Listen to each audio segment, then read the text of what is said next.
Ingin bahagia dunia akhirat, turuti Allah. Ruh manusia itu hanya ada dalam dua keadaan, tidak ada keadaan yang ketiga, yaitu keadaan bahagia dan keadaan sengsara. Apabila ia berada dalam keadaan sengsara atau menderita, maka muncullah perasaan-perasaan rendah diri, gelisah, gundah, muram, tidak ridha, mengkritik dan menyalahkan Allah, tidak sabar dan tidak bertawakal. Sehingga lahirlah akhlak buruk, menyekutukan Allah dengan makhluk dan akhirnya tidak percaya atau kufur.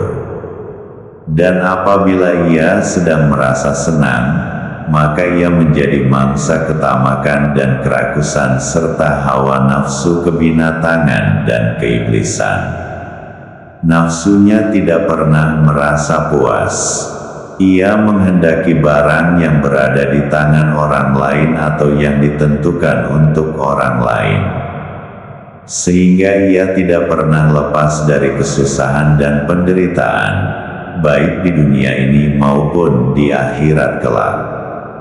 Jika ketika ia berada dalam kesengsaraan, ia tidak mau yang lain, kecuali ia hanya meminta agar kesengsaraan itu dihilangkan dan ia tidak mengingat serta menghendaki kemewahan yang membuatnya senang. Tetapi jika ia diberi kesenangan dan kemewahan, ia menjadi tamak, dengki, ingkar dan melakukan perkara-perkara dosa dan maksiat serta ia lupa kepada penderitaan yang pernah dialaminya. Maka ia akan dikembalikan kepada keadaannya semula. Ia akan mengalami kesusahan dan penderitaan yang pernah dialaminya, dan bahkan lebih berat daripada keadaannya semula, karena ia telah berdosa dan perlu dihukum. Dengan cara ini, ia akan menjadi sadar kembali dan pada masa berikutnya ia akan menjauhkan dirinya dari perbuatan dosa dan noda. Sebab, kesenangan dan kebahagiaan itu tidak dapat menyelamatkannya, sedangkan kesengsaraan dan penderitaan dapat menyelamatkannya. Sekiranya ketika penderitaan kesusahan dihilangkan darinya ia berbuat baik, patuh, bersyukur dan ridha kepada Allah, maka hal itu adalah lebih baik baginya di dunia dan di akhirat, dan Allah akan menambahkan karunia, nikmat, kebahagiaan dan keselamatan kepadanya. Oleh karena itu, barang siapa menghendaki keselamatan hidup di dunia dan di akhirat, maka hendaklah ia menanamkan sikap sabar, rela bertawakal kepada Allah, menjauhkan sifat iri terhadap manusia dan meminta segala kebutuhan kepada Allah yang Maha Agung. Patuhlah kepada Allah dan hambakanlah diri hanya kepadanya saja. Dia lebih baik dari apa saja selain Dia. Segala apa yang tidak disampaikan Allah kepada kita sebenarnya adalah merupakan satu karunia atau hadiah. Hukumannya adalah kebaikan. Penderitaan yang ditimpakannya adalah obat. Janjinya diibaratkan sebagai uang tunai, kreditnya adalah keadaan pada masa ini, dan firman-Nya itu pasti terjadi. Apabila Allah hendak menjadikan sesuatu, maka Dia hanya berfirman, jadilah, maka jadilah ia. Oleh karena itu, semua perbuatannya adalah baik dan berdasarkan hikmah kebijaksanaan. Allah sajalah yang Maha Tahu. Manusia tidak akan dapat mengetahui ilmu Allah yang sedalam-dalamnya. Dengan demikian, adalah lebih baik bagi si hamba untuk terus selalu bertawakal, berserah diri, kembali kepadanya, melakukan apa saja yang diperintahkannya dan meninggalkan apa saja yang dilarangnya.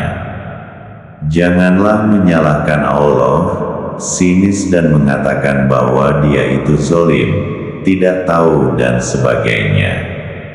Perbuatannya jangan disalahkan.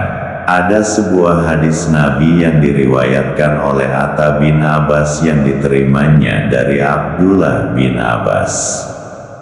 Diceritakan bahwa Ibnu Abbas pernah berkata, ketika aku menunggang kuda di belakang Nabi Muhammad SAW, beliau bersabda kepadaku, "Wahai anakku, jagalah atau peliharalah kewajibanmu terhadap Allah. Niscaya Allah akan memeliharamu, dan peliharalah kewajibanmu terhadap Allah. Niscaya kamu akan mendapatkan Allah berada di hadapanmu. Oleh karena itu, apabila kamu mau meminta, maka memintalah kepada Allah, dan apabila kamu mau memohon perlindungan, maka memohonlah kepadanya.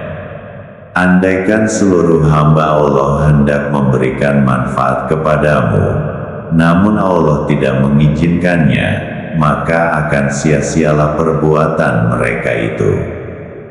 Jika seluruh hamba Allah bermaksud hendak memberikan mudarat atau bahaya kepadamu, tetapi Allah tidak mengizinkannya, maka mudarat atau bahaya itu pun tidak akan menimpamu.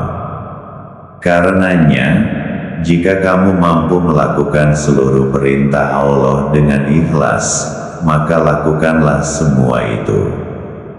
Tetapi, jika kamu tidak mampu melakukannya, maka lebih baik kamu bersabar terhadap sesuatu yang tidak suka untuk kamu lihat, yang sebenarnya di situ terdapat kebaikan. Ketahuilah bahwa sesungguhnya pertolongan Allah itu datang melalui kesabaran. Dan ketahuilah bahwa bersama kesusahan itu terdapat kesenangan. Setiap orang yang beriman hendaklah menerapkan hadis Nabi ini, agar selalu mendapatkan keselamatan di dunia dan di akhirat kelak, serta menerima rahmat dan kasih sayang Allah. Apa yang datang dari Allah, entah peraturan, ilmu, cara hidup, dari yang terkecil, dari masalah sepele, sampai masalah yang besar. Dari cara mencari pekerjaan, sampai cara beragama, apa yang diwariskan Nabi itu sudah cukup dan sempurna untuk diikuti. Tanpa harus menambah atau mengurangi, kita hanya perlu tahu semua apa yang diwariskan. Jangan karena tahu sedikit lalu membutakan mata pada pengetahuan yang lain. Sebab apa yang diwariskan Nabi itu sudah kelengkapan yang tak terbantah. Sekalipun karena kita lebih memenangkan nafsu, dan hati masih tertutup untuk menerima kebenaran, karena ketakutan hilangnya kenikmatan, kedudukan, nama besar, lalu kita mementahkan kebenaran. Sama sekali Nabi itu tak menyembunyikan ilmu yang dimiliki. Tapi ada kalanya ilmu itu diperoleh setelah menjalankan suatu amalan, seperti seorang yang bisa merasakan manisnya daging jeruk setelah mengupas kulitnya. Nabi memberikan jeruk, lalu kita tak pernah mau melakukan amaliyah mengupas kulitnya, maka sampai tua pun daging jeruk yang manis mustahil kita rasakan. Apa itu salah Nabi? Jelas bukan. Itu salah kita sendiri, karena maunya dikupaskan, padahal kita punya nyawa, punya hati, punya pikiran, punya urat yang menggerakkan tangan karena dapat sinyal perintah dari hati, dan pikiran membuat cara terbaik menyelesaikan tugas, agar hasil akhir memuaskan dan banyak manfaat yang diperoleh. Ingin bahagia dunia akhirat, turuti Allah. Apa saja yang dilakukan Allah padamu, kamu ridho dengan ketentuannya, jadi jangan malah sebaliknya Allah kamu minta menuruti permintaanmu. Yang jadi Tuhan itu kamu atau Allah?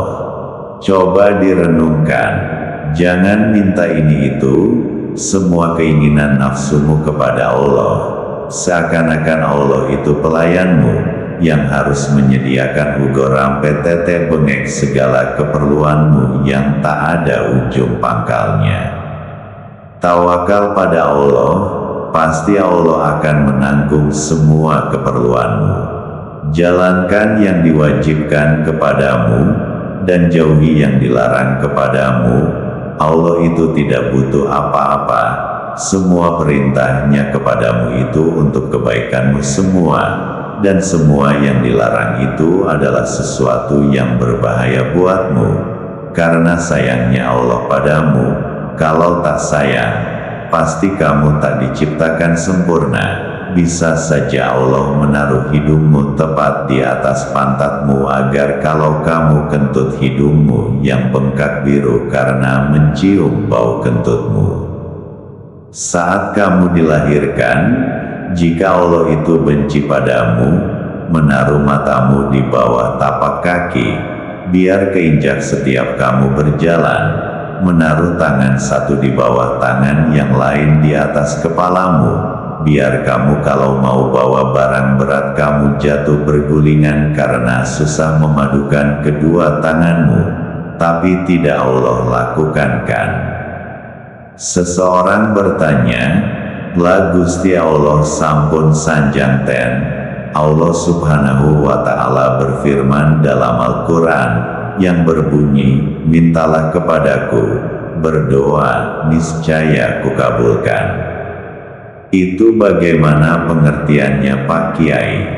Itu yang berfirman di Al-Quran Allah bukan? Kalau yang berfirman itu Allah, namanya perintah. Di status saya kan sudah saya tulis, menuruti perintah Allah. Jadi berdoa itu bukan kamu minta dituruti permintaanmu, tapi kamu menjalankan perintah Allah untuk berdoa. Jadi harus paham susunan kalimat. Semoga paham.